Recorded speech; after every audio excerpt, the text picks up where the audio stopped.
Buddhism, the top secret human nature. Welcome back, everyone, to Mind Podcast. Successfully understanding profound content can awaken a person, clarifying many things that ordinary people often ponder, simple reasons that require a lifetime to practice, too many truths that you have never fully understood. Only by experiencing can you deeply feel that one class of people can control another because they hold secret thoughts and game rules that others have never known. The rules of good and evil are merely bridges between the two sides. Order is something created by the strong, and the weak must follow. This video takes over an hour to watch, but requires a whole day to absorb and a lifetime to deeply understand. It can change your life forever. This content is very challenging to think about. Therefore, please take the time to listen seriously. I know your life is very busy, yet what I say is not easy to grasp, especially very difficult to master if you only listen once. My advice is to watch to the end, listen and listen again many times when you are free or doing housework. Share and save the playlist for your convenience. I am sure that within a few short months, your thinking will develop exponentially to a new height. Ancient techniques. Dear ladies and gentlemen, from the young to the old, no one has ever told you what humans are, what the essence of humanity is. You interact with humans the most, yet are also the most unfamiliar with humans. From ancient times to the present, the study of humanity has always been the secret subject of kings and nobles, never widely disseminated. The study of humanity is a system of thought that has been kept hidden for a long time, deliberately concealed. It is the secret formula that successful people never reveal to you. It is kept for themselves and passed down to their descendants. Why are you hurt by others, deceived? Why are you trapped in emotions, exploited? Why do you face difficulties in life, struggle to make money? Why are you betrayed, confused? All these things are usually due to your lack of understanding of humanity. This is not an exaggeration, and right after this, I will explain each one to you. Humans are a species that live in herds, wearing the cloak of civilization. Everyone easily gets lost, being swept into the general trends of society. Do you know why priests in the West are called shepherds? They are the ones who guide and shepherd the lost sheep in any era. There have always been two systems of knowledge: external knowledge and internal knowledge. External knowledge teaches you how to become an obedient sheep, while internal knowledge consists of strategies and tactics about humanity reserved only for kings and the wealthy. They keep internal knowledge for themselves and their descendants, never disclosing it publicly, while external knowledge is beautifully packaged to disseminate to the masses to make them obedient and submissive. History changes, but one thing never changes. 90% of humans are always exploited. If there were no sheep, what would the wolves eat? If there were no poor people, what would the rich eat? The rich will teach their children about humanity and strategies, while the poor only know to send their children to take skills classes. Your child may be good at dancing, but ultimately only to entertain the rich. No matter how high your child's grades are, they are just a cog in the corporate machine, dedicating day and night to the rich. Even if your child learns different skills, their way of making money when they grow up is like a girl who serves customers day by day. Only by serving customers can they make money. As long as they do not serve customers, there is no money. The rich understand humans. They are masters who control a large number of prostitutes, taking everything from them to profit themselves. They have money whether or not there are customers. While you and your child become sheep of the rich from ancient times. There has always been an unchanging rule. Intellectual workers will rule, while manual laborers will be ruled. This world is neither the world of the clever nor the world of the powerful, but the world of those who understand human nature. Money and power may change, but human nature is something that has never changed from ancient times to the present. If up to now you still use vague perceptions and unclear experiences to interact with others and have yet to achieve anything, if your life is stuck and you cannot move forward, if you want to escape a fate controlled by others and be trapped at the bottom of the food chain, then do not look away. The truth about human nature will be revealed to you, and the strategies of human nature will be decoded. You will completely see the tricks of the bad and hypocritical people in this world, and we will teach you how to deal with them, because we will help you discover the traps behind what is called humanity and morality. You will clearly understand how to make your child or yourself become a wolf standing at the top of the food chain, because we will decode the tricks that many people are controlled by, the secrets that the ruling class never reveals. Soon, you will hold the way you perceive the nature of humans and how it was formed. When you were born, you were like a pure blank sheet of paper, without thoughts, without concepts, without perception, and without value judgments. From birth until you learn language and begin to perceive the world, there is a long period during which the people you meet will vary and your life will change. The people you meet include, but are not limited to, your parents, teachers, neighbors, friends, social public opinion, beliefs from books, customs, movies, television, and so on. The people you meet have written different scripts on that pure white sheet, and frighteningly, your thoughts are not your own, but thoughts that have been planted by those around you since you were young. Biological genes are inherited, but thought genes are planted. Remember when you were young, how did your teacher teach you to recognize the word person? The teacher would write the word person on the board, then ask you to read it, repeat it, and copy it 10 times at home. No matter how many years pass, as long as someone writes the word person, you will not hesitate to read it correctly. Now imagine if the teacher had written the word demon instead of person. How would you read it up to this point? Would you feel a bit startled? The repetition, the constant repetition, that is how you receive the beliefs from those around you, and gradually they penetrate deeply into your brain.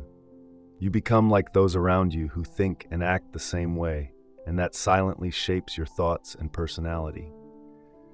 In the end, it leads to your value judgments about everything in life. Surely, if you read the word person as demon, it would not cause direct harm. But if from the beginning you have been planted with wrong thoughts, those distorted thoughts will become the roadmap for your life. Imagine what would happen if you used a wrong map to navigate your life. It would be terrifying. By nature, from the beginning of schooling, everyone is influenced and brainwashed. You are a copy of those around you and a copy of the collective. The philosopher Han Long has a famous saying, "Pay attention to your thoughts because they will become your words. Pay attention to your words because they will become your actions. Pay attention to your actions because they will become your habits. Pay attention to your habits because they will become your character. Pay attention to your character because it will ultimately become your destiny." In summary, your thoughts will determine your destiny. This is the terrifying power of thought genes. Beliefs have class characteristics, and thought genes also have class characteristics. The secret behind one class ruling over another lies in their possession of different thoughts and beliefs. The thoughts of wolves create wolves. The thoughts of sheep create sheep. The thoughts of the rich create the rich. The thoughts of the poor create the poor.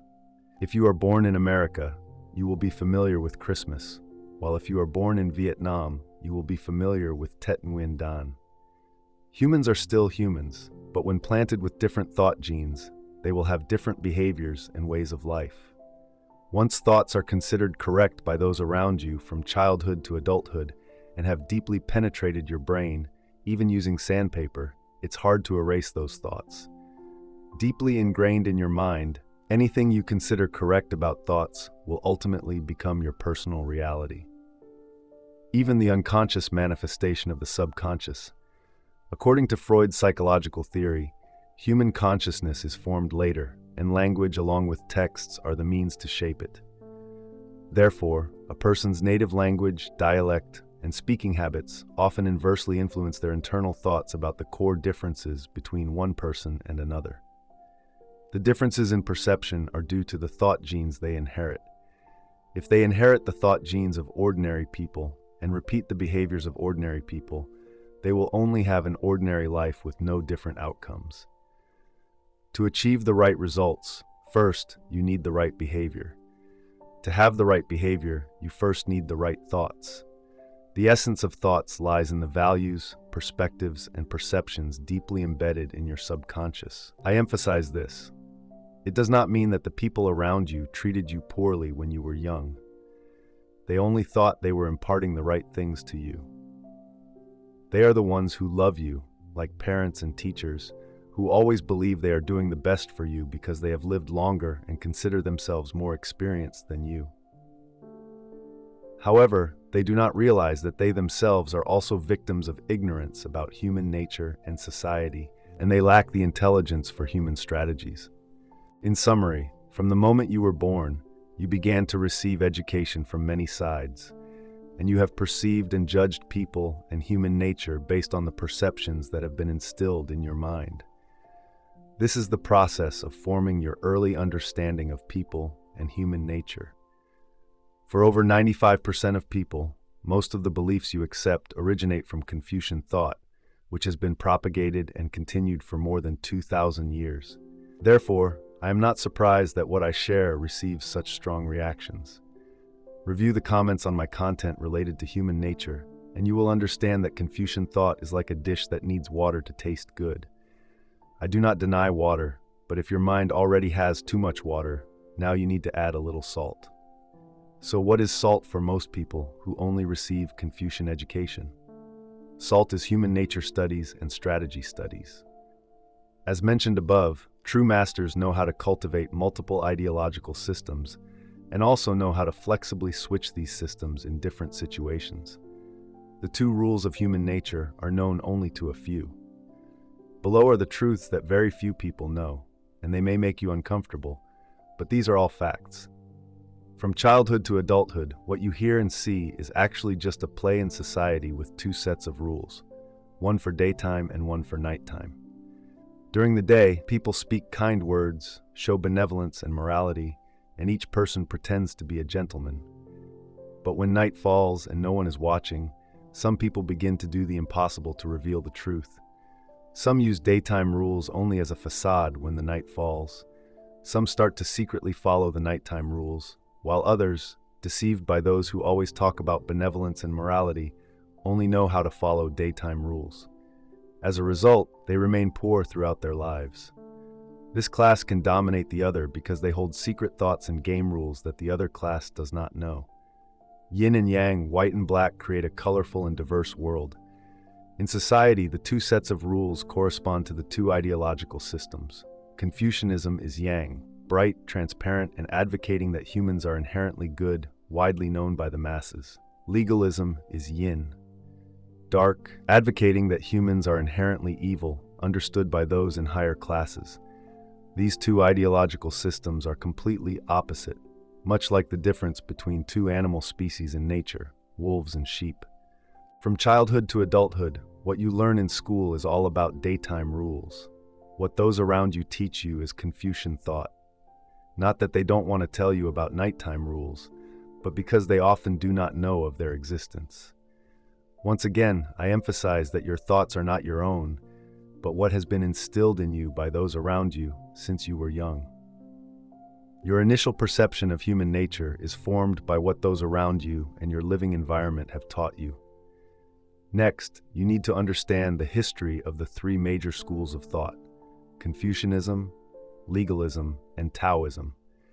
You might wonder why we need to go back to the past and recount such lengthy history. Because to understand the truth about human nature, you need to understand the foundational structure of society. Intellectualism has existed for thousands of years. Without an objective view of history, it will be very difficult for you to clearly understand the thoughts that have been taught to you over the past decades, and even harder to unveil the truth about human nature.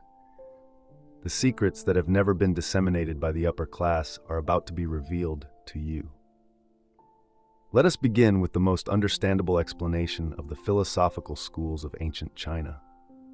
I believe everyone is familiar with the outstanding ancient philosophies. Modern era. This is a particularly strange phenomenon. You see, when talking about the richness and nutritional value of ancient food, it does not compare to modern food. If we consider the completeness of ancient knowledge systems, they are inferior to modern ones. The level of brain evolution in ancient times is also not as advanced as today. In terms of population, the ancient world had only a few tens of millions of people, whereas the modern world has billions. Additionally, the ancient population is inferior to the modern population. We can say that under all conditions and factors, modernity completely triumphs over ancient times. But why were there more outstanding individuals in ancient times than in the modern era? For example, ancient times had Aristotle, Socrates, Plato, Laozi, Confucius, Han Feizi, Mencius, Kuyuan, and countless other remarkable figures. In contrast, in modern times, the number of talented individuals is increasingly fewer. Even the entire world is proposing to learn from the ancients to explain why there aren't as many outstanding individuals today as there were in ancient times. We will look into ancient Asia for familiarity. The first step is to find the initial clue. From ancient times to the present, which period saw the most outstanding individuals? I think everyone has guessed it correctly. It was the Spring and Autumn and Warring States periods. Why did the most outstanding individuals appear during the Spring and Autumn and Warring States periods? The answer lies in war. At that time, hundreds of large and small states were fighting each other daily. Each state was researching ways to destroy the enemy. They then recorded these methods in written form, which became outstanding ideas. So why did ancient times have so many thinkers? It was because of the wars. But why don't modern times have as many thinkers? It's because we are living in a relatively peaceful era. In wartime, to achieve victory, we need outstanding thinkers. In peacetime, to develop, we need more high-tech talents.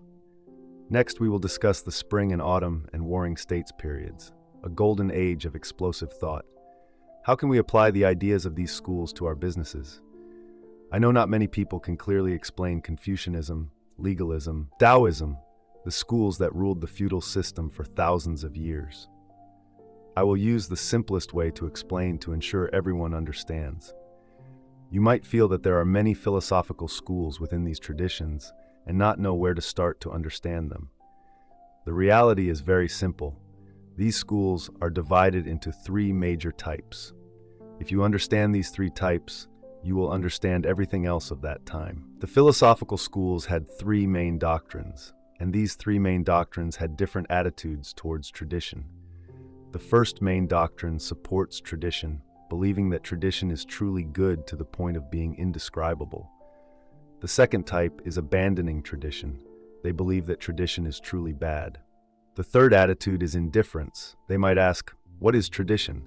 Is it something edible? Is it good or bad? Does it matter to me? These three different attitudes correspond to Confucianism, legalism, and Taoism. You can consider the other schools as variations of these three philosophical schools because the attitudes towards tradition have only these three possibilities. We can rephrase these three attitudes in three clearer ways. The first attitude, supporting tradition, is also called restoring the old. They believe that the reason humans have corrupted everything is because they have strayed from tradition. Their solution today is that we must quickly return to tradition. This is the attitude of Confucianism. The second attitude, abandoning tradition, is also called innovation. Innovation is not about happiness, but creating a new future. They believe that the reason everything has been corrupted by humans is that humans have not abandoned those unpleasant traditions. The current solution is to strive to create new rules. This is the attitude of legalism. Both of these attitudes carry a positive and progressive spirit. However, the solutions they propose are completely opposite because both Confucianism and legalism originated from the Central Plains, where the population is dense and the order is complex. If you do not use the spirit of adapting to the world, you cannot solve problems. But in the vast land with sparse populations and many rivers and mountains, as in Jingzhou, a completely different attitude emerged, the Taoist attitude. Taoist attitude. Restoring the old innovation escapism. Escapism here does not mean logging out. It means detaching from worldly affairs. This is the attitude of Taoism. They believe that the reason everything has been corrupted is due to excessive thinking about participating in worldly affairs. If one does not pursue worldly achievements, one will immediately feel that the world is vast, regardless of whether tradition is good or useful. Taoists believe that it does not matter. In reality, not only in ancient times did you see these three attitudes, but even today, when we face a problem, we often have three similar attitudes. Detailed explanation of the three schools. Let's talk about Confucianism first. Before Confucius, Confucianism advocated the method of restoring the old, which means restraining one's own impulses and working according to the requirements of traditional rituals left behind, thus achieving the highest Confucian thought. We all know that during the Warring States period, people fought fiercely, and it was also an era of collapsed rituals and chaotic music. If you still follow these rituals, it would seem a bit rigid. Therefore, at that time, Confucius went to various states to promote his Confucian ideas.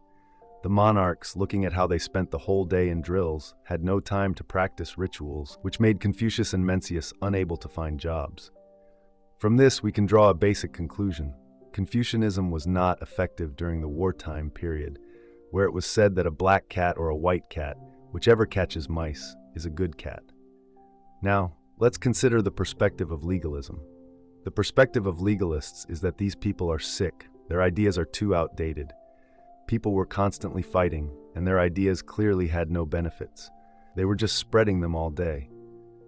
The era had completely changed, but they did not see the changes of the era and had to follow past traditions. They were basically a bunch of mixed-up books, unable to succeed, only making the world chaotic. Everyone has heard the story of hugging a tree and waiting for a rabbit, right? It is from the works of Han Feizi, a typical legalist figure. Han Feizi means that wanting to use ancient methods to manage the modern is basically foolish, like waiting for a rabbit under a tree. What do legalists think should be done? To make a country rich and strong, one must use law to replace ritual. You see, in that era, legal reform became popular in the states. Any state that reformed would become as strong as Qi, Lu, or Chu. These legalist figures rose to the political stage of that time to better implement the law. Monarchs had to know how to use cunning to control people. These are the three treasures of legalism: law, authority, and the art of manipulating situations. The art of controlling people by the emperor began to be built from this era. Interestingly, legalists were usually not welcomed domestically. Whether it was Xiangyang or Li Si, they succeeded in other states because the emperor needed legalist officials, and they had no base in their own states, which allowed them to follow the emperor's orders if the emperor used them, exiling legalists from their own countries.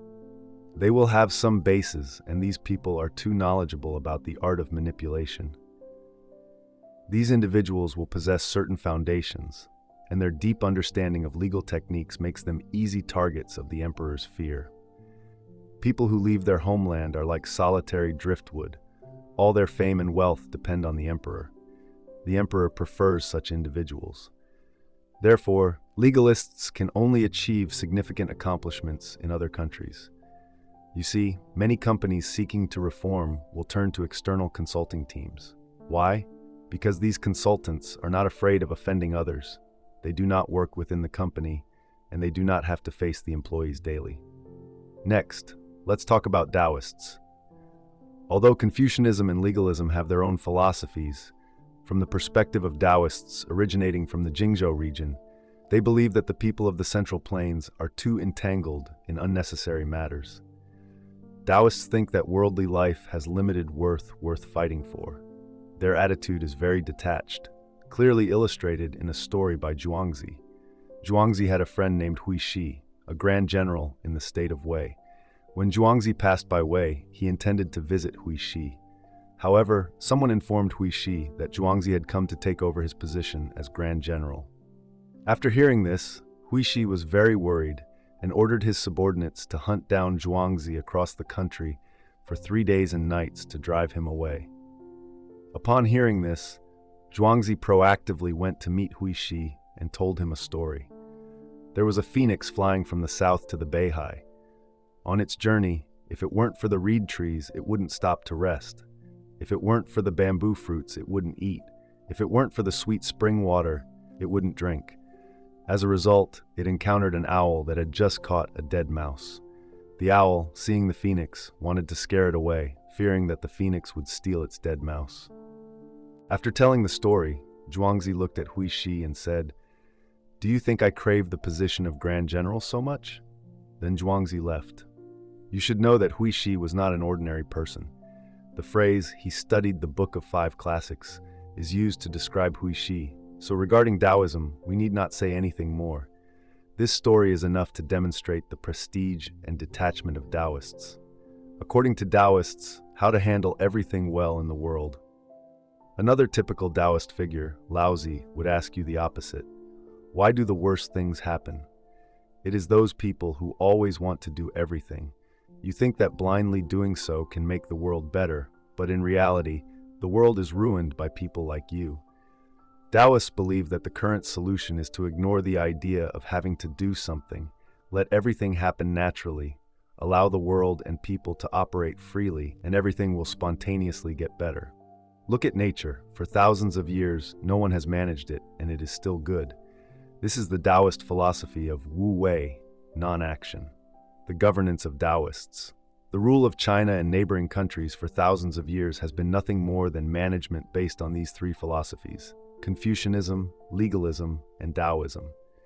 So how should we apply them in business? Applying Confucianism, legalism, and Taoism in business. The first step is to understand how Confucianism, legalism, and Taoism were applied in historical dynasties. If we can understand how Imperial China used these three philosophies for thousands of years, we can apply them effectively in our business. During the spring and autumn and warring states periods, hundreds of large and small states fought each other, including the 7 major states: Qi, Song, Zhao, Wei, Han, and Qin. We all know that in the end, Qin Shi Huang defeated the other states and completed the unification. Why could Qin unify China during that era? The scale of warfare was very large.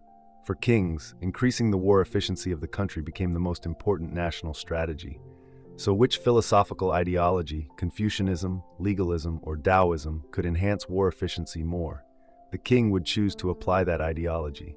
There is no doubt that legalism had the greatest advantage in improving war efficiency. Confucianism was too outdated, and Taoists pursued detachment.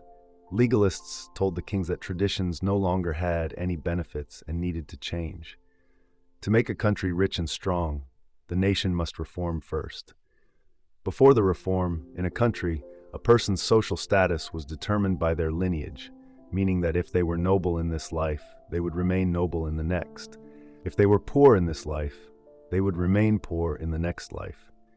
This did not stimulate people's desire to fight, especially not for the lower classes.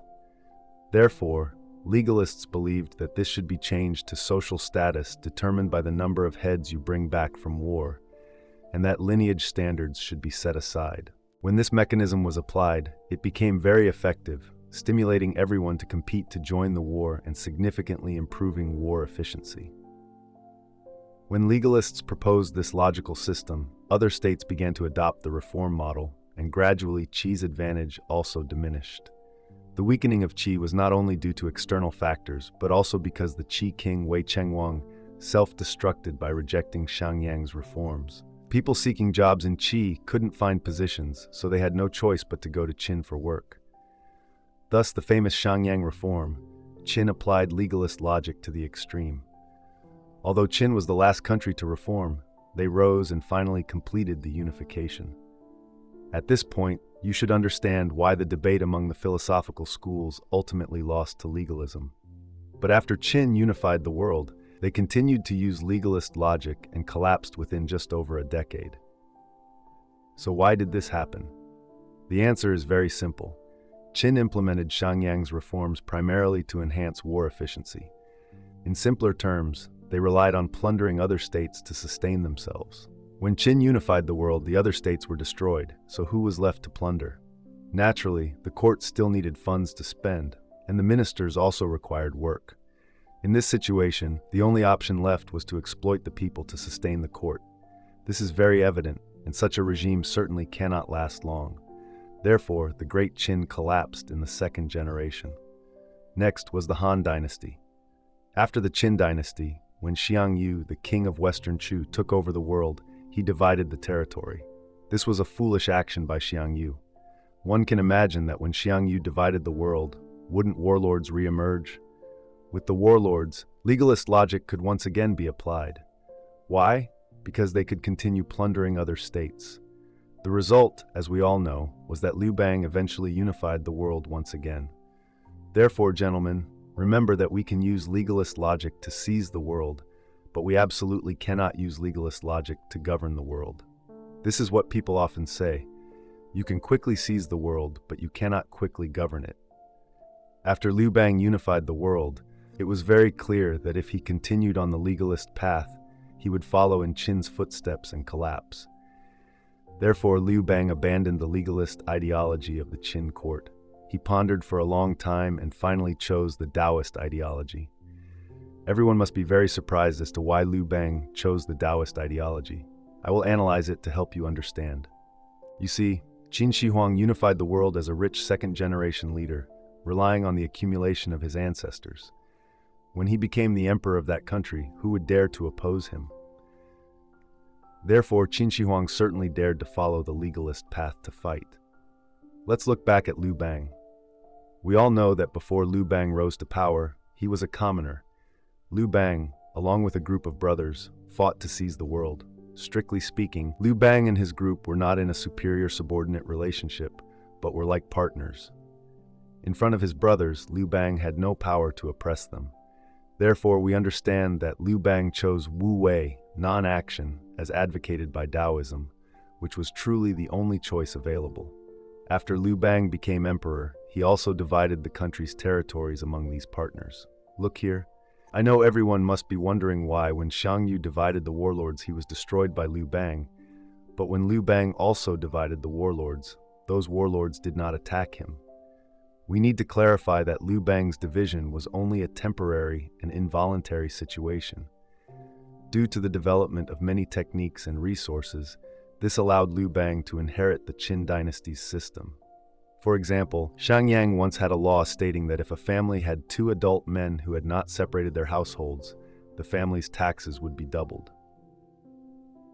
There was also a regulation that all villages must consist of different clans, not allowing people of the same clan to live together. The purpose of these regulations was to completely break down society by dividing large clans into small families. This made the cost for these warlord kings to organize civil forces to resist extremely high, which was particularly beneficial for the emperor's governance. Therefore, the fundamental reason the Han dynasty could last for hundreds of years was that they inherited many of the Qin dynasty's systems. This is called the Han inheriting the Qin system. So, gentlemen, when the power of your subordinates grows stronger, you need to disperse their power by dividing their authority. This is beneficial for your management. Liu Bang's choice of Wu Wei was truly an inevitable choice in the face of powerful partners. Indeed, after ascending the throne, Liu Bang spent 8 years gradually eliminating all warlord kings who could threaten him. When the empire had just ended the war, the people were exhausted and could no longer bear it. It was time to restore everything. He chose Wu Wei to govern, allowing the people to rest alongside him. Simply put, he said, "Oh, everyone is tired, so I won't be too strict. You all rest well for a few decades." But even though they rested, they still had to work diligently to develop the economy. Indeed, after a few decades, China entered a period of peace and prosperity. The first phase is called the Wenjing era. People discovered that in special times, not managing anything at all became a better management method.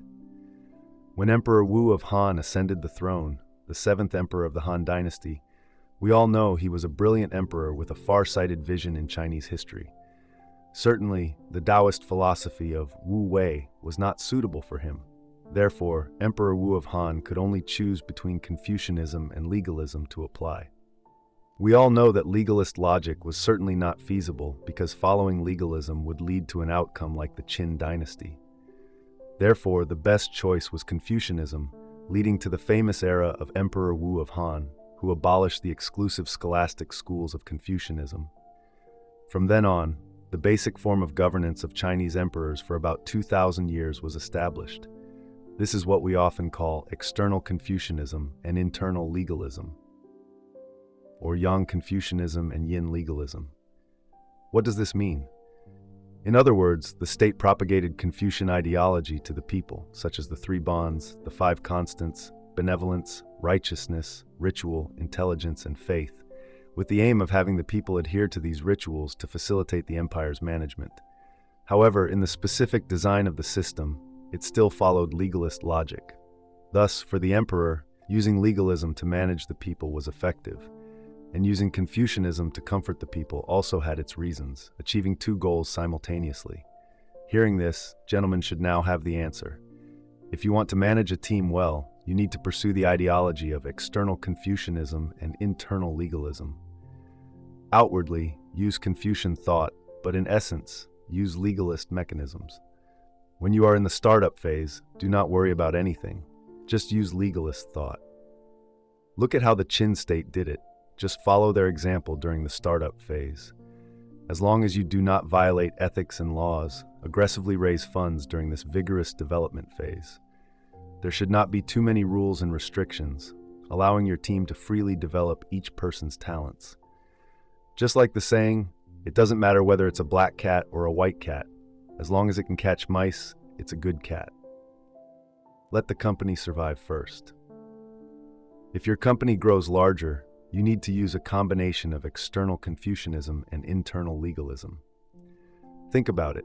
If your company grows large with hundreds or thousands of people, if each person has their own intentions, rebellion is not far off. There's a saying that a soldier who does not want to become a general is not a good soldier. But have you ever thought about it? If every soldier wants to become a general, would the general fear when the company grows large? The system is highly refined. The most essential aspect we need is the execution capability of the team, and execution tasks do not require creativity. For example, at KFC, the processes, such as the frying time for potatoes, frying time for chicken wings, and oil temperature, are all strictly controlled. Such work requires adherence without the need for independent thinking. If each of your employees is very intelligent and has their own ideas, your execution capability will significantly decrease. By using history as a model, we can understand the rise and fall of civilizations, from which we can summarize 3 points to apply to business management. Historically, the only period that utilized Taoist thought was during the Wenjing era. Therefore, business owners should not consider using Taoist thought when running their businesses.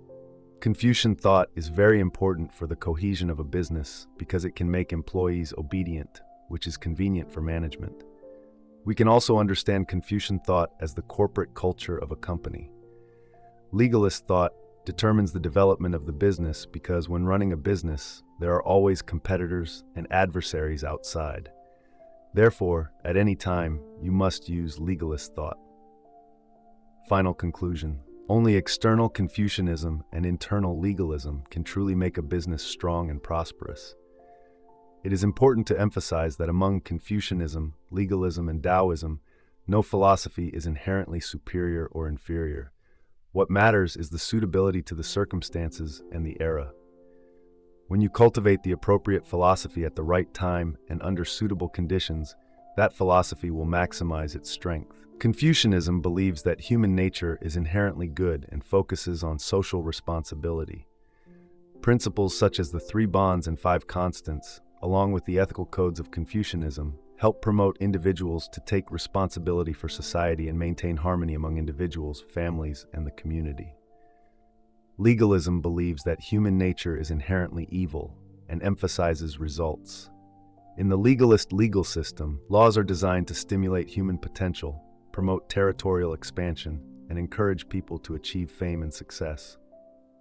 Taoism, on the other hand, emphasizes the philosophy of Wu Wei, non-action, Niji, nurture righteousness, and natural law, advising us to live in accordance with nature and to downplay everything. Taoists believe that we should follow nature, as everything operates according to the laws of heaven and earth. Confucianism, legalism, and Taoism can be applied to different stages of life. Youth, suitable for studying Confucianism to complete initial accumulation. Middle age, should practice legalism to achieve career breakthroughs. Old age, should practice Taoism to fulfill the mission of letting go. An outstanding person is someone who can utilize both Confucianism and legalism. They will use Confucianism to deal with good people and legalism to handle bad people. A truly capable person is half ambitious and half tolerant, using Confucianism to achieve family happiness, legalism to build a career, and Taoism to live peacefully in harmony with nature.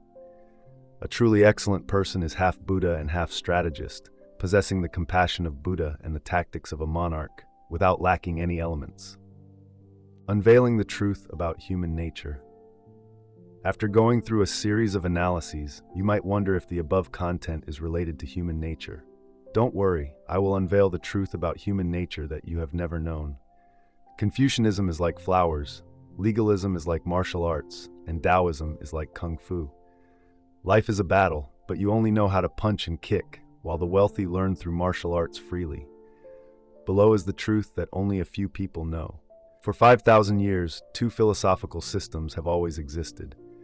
One is based on the belief that human nature is good, according to Confucius and Mencius.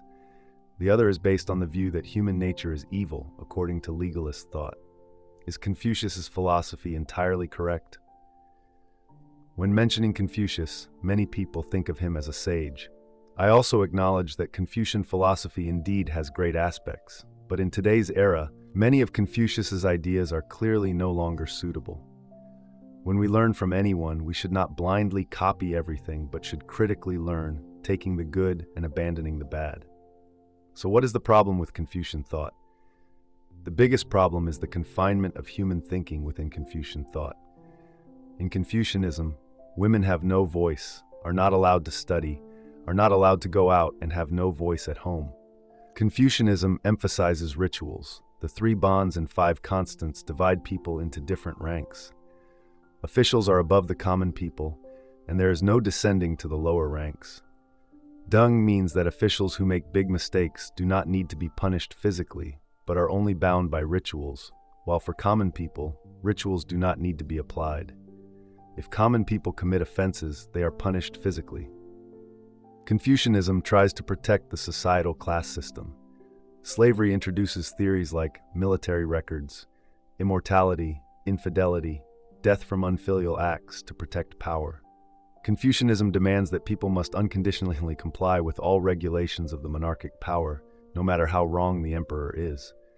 Officials and the people must also comply, otherwise, they will be considered as violating the 3 bonds and 5 constants and causing rebellion, which closes the people's thinking, making them incapable of independent thought. The result is that feudal dynasties decline, emperors become enamored with power, the people remain ignorant, and foreign nations invade and oppress them. The result of Confucian education is that people become increasingly obedient, adhere to rules, accept their inferior fates, and remain docile. Confucianism says that human nature is good, all talks about benevolence and righteousness, and demands that everyone treat those around them in this way to be nobles and gentlemen. But the reality is that people who believe that human beings are inherently good-hearted ultimately end up being deceived by hypocritical individuals who exploit their belief in benevolence and moral virtue. In the end, those who only speak about ethics superficially but harbor selfish intentions end up harming the kind-hearted and virtuous.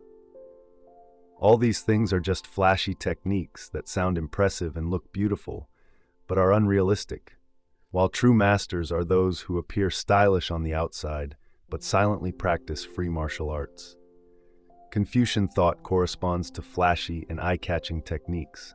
The characteristic of Confucian thought is to speak beautiful words and have an attractive form but are useless in actual combat.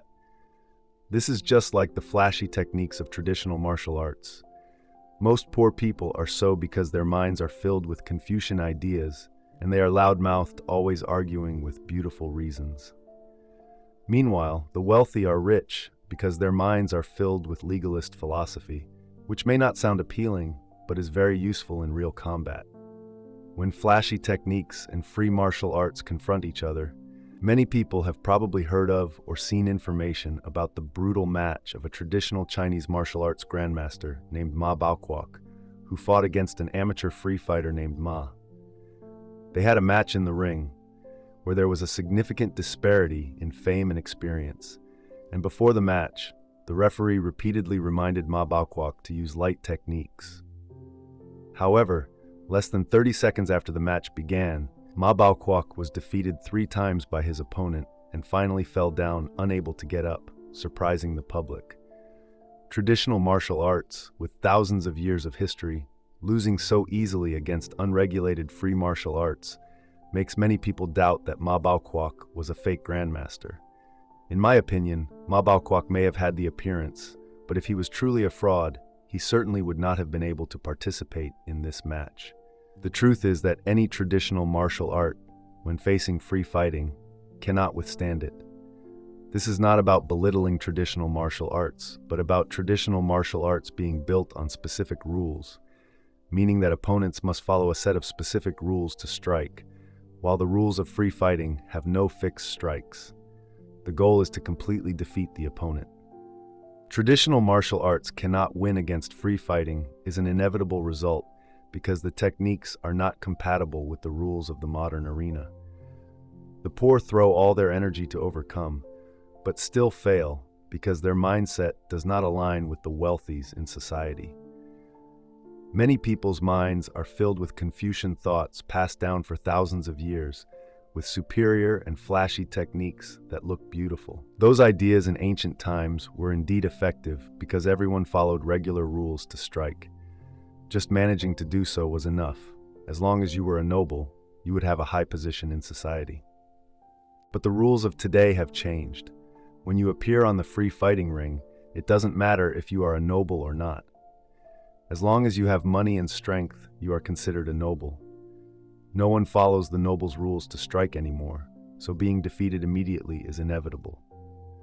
Legalist thought is like free fighting. Representative figures like Han Feizi and Shang Yang believe that the fundamental relationship between people is based solely on interests. Han Feizi says that as long as there are interests, no matter how distant the relationship, it can become close. But once interests are harmed, even father and son can become enemies.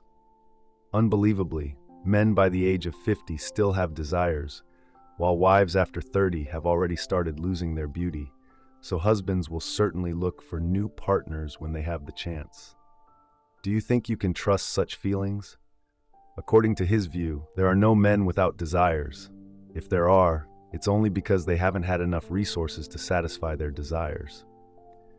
Han Feizi also believes that in ancient times there was no affection between emperors and princes. They often calculated against each other. Morality and benevolence were just empty words, while interests were the truth behind everything. Confucian thought is only effective when there are no conflicts of interest. As long as there are conflicts of interest, Confucian thought becomes useless. In romantic relationships, Confucian thought may be effective, but after marriage, when couples have conflicting interests, if you continue to follow Confucianism by only being kind to your partner and giving them all your money, you will easily be hurt. When children are still young, you might follow Confucianism, but when children grow up and you age, if you continue to follow Confucianism and share assets, you will suffer greatly. Instead, using interests to compel others to treat you properly is true morality. Just hoping that others treat you properly without offering any benefits to them is just hypocrisy. Confucianism is an idealized dream, while legalism is the path to that dream. Otherwise, it's all empty talk. Everything you hear and see is just a sham. The world is composed of two systems of order. The first system is justice, righteousness, morality, and etiquette. The second system is the war of interests hidden behind the first system. The morality of the first system is just a facade, while the interests of the second system are the essence. The knowledge we encounter from childhood to adulthood is mostly the formal rules of the first system. People always calculate interests in their hearts. That is the rule of interests of the second system. The skilled ones are those who use the first system as a means to achieve the goals of the second system. Almost everyone dons a layer of sparkling morality and then finds ways to benefit themselves. The rules of morality are things that everyone says out loud, while the rules of interests are things that everyone keeps in their hearts. Therefore, never let the first system deceive you. Instead, use the second system to see through things. For example, we cannot just look at what a person says, but must look at what they do. The first system is just a trap. You cannot consider it as a method to settle down, achieve success, and become famous. If you want to understand someone's behavior clearly, you need to analyze based on the second system, which is the method of analyzing interests. Interests are the main reasons that drive human activities. and the method of analyzing interests will never become outdated. Example of an incident that happened around me. There was one time when Teacher Lam and I went to Guangnin for a trip. Since we had a lot of luggage and were unfamiliar with the area, at the hotel lobby, Teacher Lam secretly gave the staff a bribe of 500,000 VND to help him book the luggage. In the following days, the staff was very enthusiastic with us. Everything from the travel itinerary to the luggage was arranged meticulously. After returning in a lecture, he mentioned this case and told the students that if you want to receive help from a friend, you must first understand what you can offer them besides benefits. Without any other relationships arising between strangers, money is the best expression. 500,000 VN is not much, but it is much more useful than saying sweet words or trying to please in a fake manner. This is the method of exchanging value. Whenever you encounter a situation, you need to quickly divide it into different parties' interests. Each of your actions will harm someone's interests and increase someone else's. Those whose interests increase are your friends, and those who lose interests are your enemies. You need to distinguish between friends and enemies in this way. There are no permanent friends, only permanent interests. When interests change, your enemies and friends will also change quickly. Similarly, in a company, each decision made needs to analyze whose interests the decision aligns with and whose interests it harms. The parties with aligned interests will surely form a community sharing interests, while the parties harmed will surely form an alliance against them.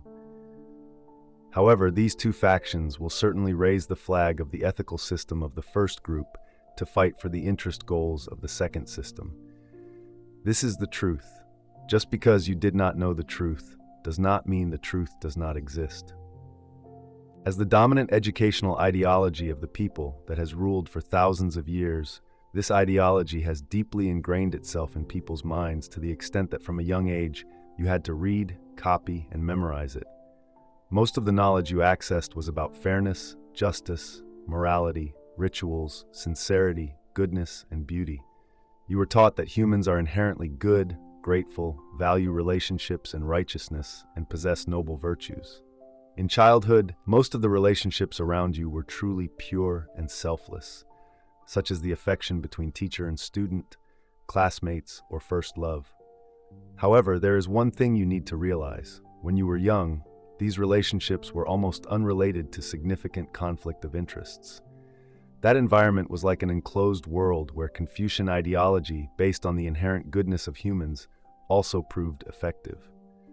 However, when you enter society, relationships begin to involve interests and become more realistic. At that time, you will see human behavior completely contrary to what you once knew.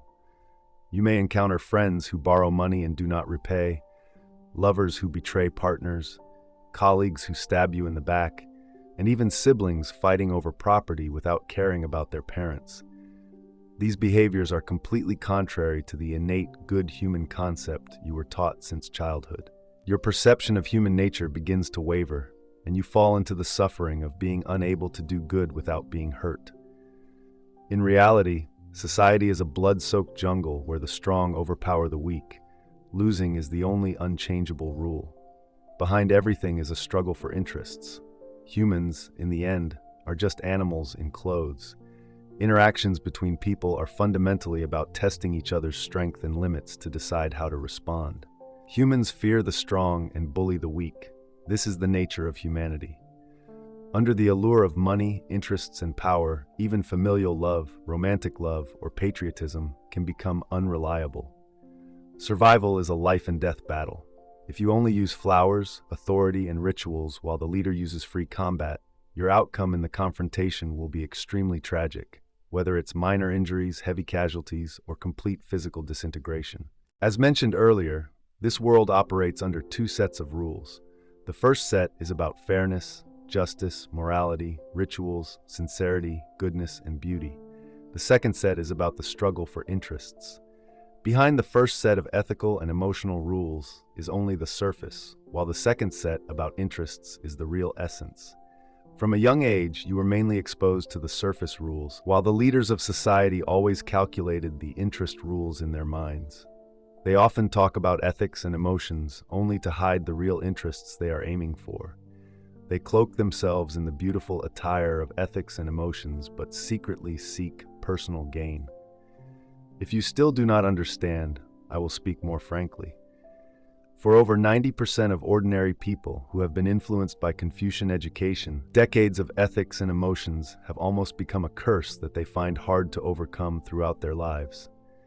Meanwhile, for masters and hypocrites, ethics and emotions are merely tools and means to dominate others. I will decode the way to break the bonds of ethics and emotions in the next part, so stay tuned.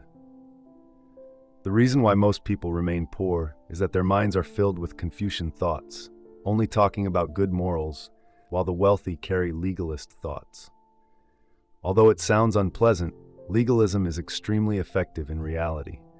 Masters view people based solely on interests. Just one look can penetrate the hypocrisy of fake ethics and emotions. Meanwhile, the weak are bound all day by vain things like affection, love, and friendship, things that cannot be relied upon. Remember, this does not mean you should not value ethics and emotions, but you should not let them become your burden. The reason why the poor remain poor is that it is the inevitable result when a person's thoughts do not adapt to social rules. The truth that helps the world operate lies in the second set of rules. The first set of rules is just like superficiality between two people. Sometimes when talking to someone, you know you are saying meaningless words, and you also know the other person is speaking lies. Both understand that they are exchanging superficial words but still speak them seriously.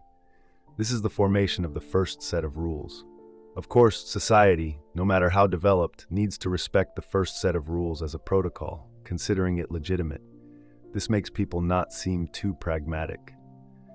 The truth is even more pragmatic than reality because beautiful things, hope, and positive energy can externally promote better progress. Kuai Ka lived alongside Confucius. Despite possessing extraordinary talents, he could not be as widely spread as Confucius. The reason is that his theory belongs to the second set of rules, which is only suitable for silent use and not suitable for public disclosure. Understanding but not expressing it refers only to the second set of rules. It can be used. But you absolutely should not say that those who benefit from it will not speak falsely. This is a metaphor in the study of human nature.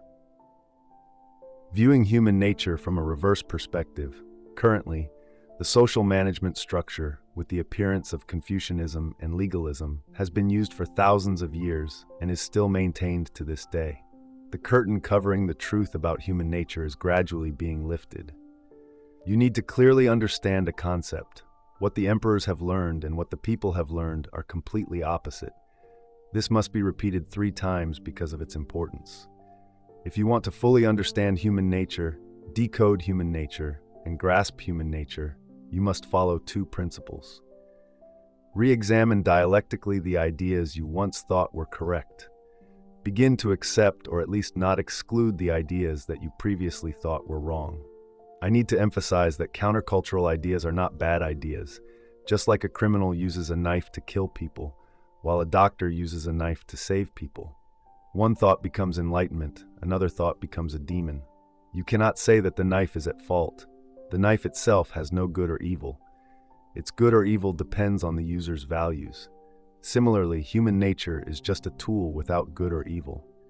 Understanding human nature, adhering to human nature, and grasping human nature will become tools to help you advance.